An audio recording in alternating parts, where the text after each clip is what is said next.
Salut cher peuple de Dieu, j'espère que vous allez tous bien par la grâce du Seigneur Jésus-Christ. Dans cette vidéo, je vais vous montrer la technique de manipulation d'un certain Ismaël Aka lorsqu'il est coincé par la vérité. Alors je vous prie à suivre jusqu'à la fin et de manière attentive parce que la manipulation elle est subtile. Il faut être donc concentré pour mieux la repérer. N'oublie pas de t'abonner, de liker et de partager cette vidéo si ce n'est pas encore fait. Alors, au cours d'un débat interreligieux organisé par Ismaël Aka et son mentor Oustaz, ces deux derniers vont montrer en face du monde qu'ils n'ont aucune maîtrise de la Bible comme ils l'ont tout le temps clamé. Alors, au cours de cet entretien, deux versets vont sceller la démonstration du jeune chrétien, notamment le verset 17 de la sourate Mariam dans le Coran et Philippiens 2, les versets 5 et 7 dans la Bible. Sourate 19, verset 17. Puis elle mit entre elle et eux un voile. Puis nous lui envoyâmes notre esprit, lequel prit pour elle la forme d'un homme accompli. Une note en dessous de la sourate indique que notre esprit, dans le passage, fait référence à l'ange Gabriel. Maintenant, écoutons l'échange. Question. Oustaz, le verset dit, nous lui envoyâmes notre esprit, en parenthèse Gabriel, qui se présenta sous la forme d'un homme parfait. J'aimerais savoir, dans ce verset, quelle est la nature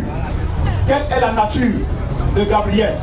Est-il un esprit ou un homme? Le verset est clair.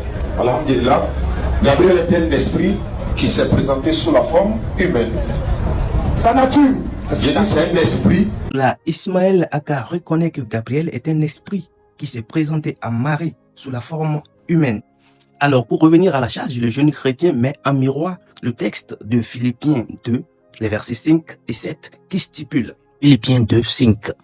Ayez en vous les sentiments qui étaient en Jésus-Christ, lequel, existant en forme de Dieu, n'a point regardé comme une proie à arracher d'être égal avec Dieu, mais s'est dépouillé lui-même en prenant une forme de serviteur, en devenant semblable aux hommes et ayant paru comme un simple homme. Alors, mettant de justesse en parallèle ce verset à celui de Mariam, verset 7 précédemment cité, le jeune chrétien va poser une question éclair à la DDR. Ayez en vous les sentiments qui étaient en Jésus-Christ, lequel existait en forme de Dieu, n'a point regardé comme une proie arrachée d'être égal avec Dieu, mais s'est dépouillé lui-même, en prenant une forme de serviteur, en devenant semblable aux hommes. Et...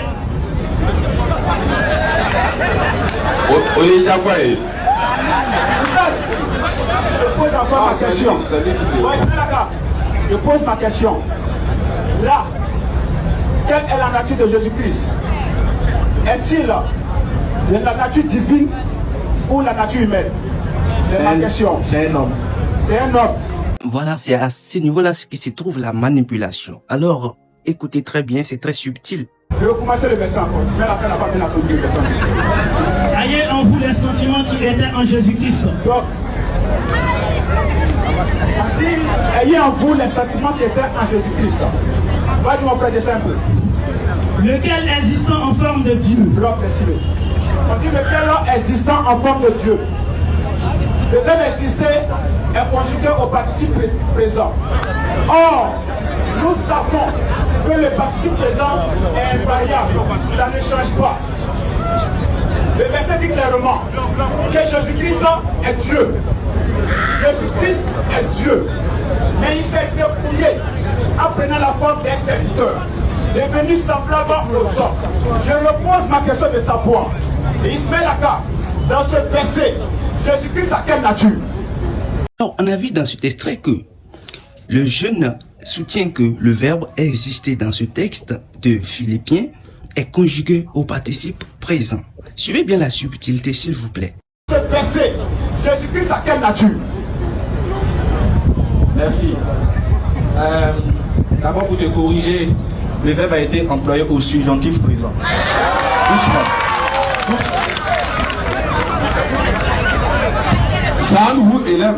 Mais le public fanatique applaudit fort et crie victoire. Et à côté, son mentor Oustaz monte au créneau et dit c'est entre vous Dans la balle au rebond, le jeune chrétien insiste sur le fait que le verbe exister est plutôt conjugué au participe présent et non au subjonctif comme l'a déclaré Ismaël Aka. Okay. Maintenant tu dis, quelle est la nature de Jésus dans ce verset? Tu dis dans ce verset, Ismaël de son tour réplique que le jeune est plutôt en erreur. Et à côté, Oustaz Diané lui vient en renfort, disant ils ont la démangeaison de la vérité. Est-ce que je peux continuer à parler? Non, ça dit Ils ont la démangeaison de la vérité en fait. Quand toi tu parlais là, tu t'es trompé, non? Moi je me suis tué. Bon, supposons que moi je pense que tu t'es trompé, mais je me suis tué. J'ai laissé à ce que tu finisses. Alors, pour départager ces deux versions et voir qui dit la vérité et qui a vraiment la démangeaison de la vérité, il suffit de faire un truc très simple. Il suffit simplement de vérifier la version originale, le texte dans la version originale grecque et voir la syntaxe grammaticale du verbe exister. Le grec dit ceci, osen mofé féo uparoun. Voilà notre verbe uparoun encadré en rouge. Comme vous pouvez le constater, le verbe est décliné au participe présent actif, au cas nominatif, au masculin singulier. En traduisant ce verbe uparon par existant ou subsistant, on remarque que le participe présent est bien conservé avec sa finalité en ANT. Pour aider Ismaël Aka et son mentor, qui ont fait mention de l'école, pour donc les venir en aide, ouvrons le livre L'accord de l'adjectif, règle, accord, exercice et corrigé à la page 22. Je lis. Le participe présent, c'est un verbe et il fonctionne comme tel. Il se termine toujours par ANT, est invariable et peut être accompagné d'un complément direct et ou d'un complément indirect et ou d'un complément circonstanciel. Le participe présent est parfois voilà, il exprime un fait dont le déroulement est en cours, précédé de un. Le participe présent s'appelle gérondif. Il ne fait aucun doute que le jeune chrétien avait raison tout à fait. Exister est conjugué au participe présent. Et donc, Ismaël Aka, voulant donner du spectacle à son public, c'est en réalité casser la figure. D'abord pour te corriger, le verbe a été employé au subjonctif présent. Doucement. Le verbe a été employé au subjonctif présent. Au subjonctif présent. Maintenant, on dit lequel existant. C'est au subjonctif. Doucement. Et comme ça saute clairement à l'œil que notre cher grand frère, Ismaël Aka, le fils du pasteur converti, ne maîtrise pas comment se forme le subjonctif. Et comme Dieu aime le monde et aime toute sa créature, alors nous allons lui offrir le manuel La grammaire française pour les nuls. Ouvrons le manuel et voyons comment est formé le subjonctif du verbe aimer. Que j'aime, que tu aimes, qu'il aime, que nous aimons, que vous aimiez, qu'ils aiment. Alors pour le texte de Philippines 2, si c'était le subjonctif présent, on aurait vu qu'il existe et non existant, qui est en réalité le participe présent du verbe exister, confirmé par la grammaire pour les plus nuls. Continuons notre analyse. Et pour répondre à la question en réalité piège du jeune chrétien sur la nature de Jésus-Christ, Ismaël Aka laisse simplement un mot comme réponse. C'est un homme. Bon, Ismaël Aka, je pose ma question. Là, quelle est la nature de Jésus-Christ? Est-il de la nature divine ou la nature humaine? C'est ma question. C'est un homme. Par déduction, pour ce savant de la DDR, Jésus-Christ était un homme et s'est dépouillé de sa gloire pour prendre la forme d'un serviteur, ayant toujours donc la figure schématique d'un homme.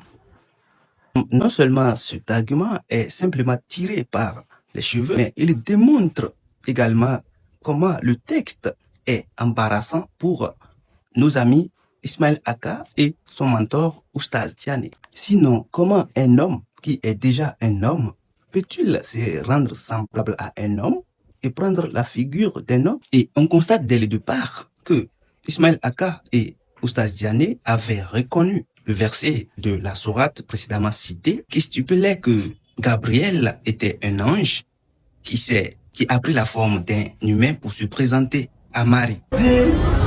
Nous lui envoyâmes notre esprit, en parenthèse Gabriel, qui se présenta sous la forme d'un homme parfait. J'aimerais savoir, dans ce verset, quelle est la nature de Gabriel? Est-il un esprit ou un homme? Le verset est clair. Alhamdulillah, Gabriel est un esprit. Mais dans le contexte de Jésus, cette logique ne passe pas pour nos amis. Si ils étaient conséquents, ils auraient simplement compris que, de la même manière que Gabriel était un ange qui a pris la forme humaine pour se présenter à Marie, Jésus-Christ également était Dieu qui a pris forme, qui a pris corps pour venir dans le monde à travers Marie. Simple jeu.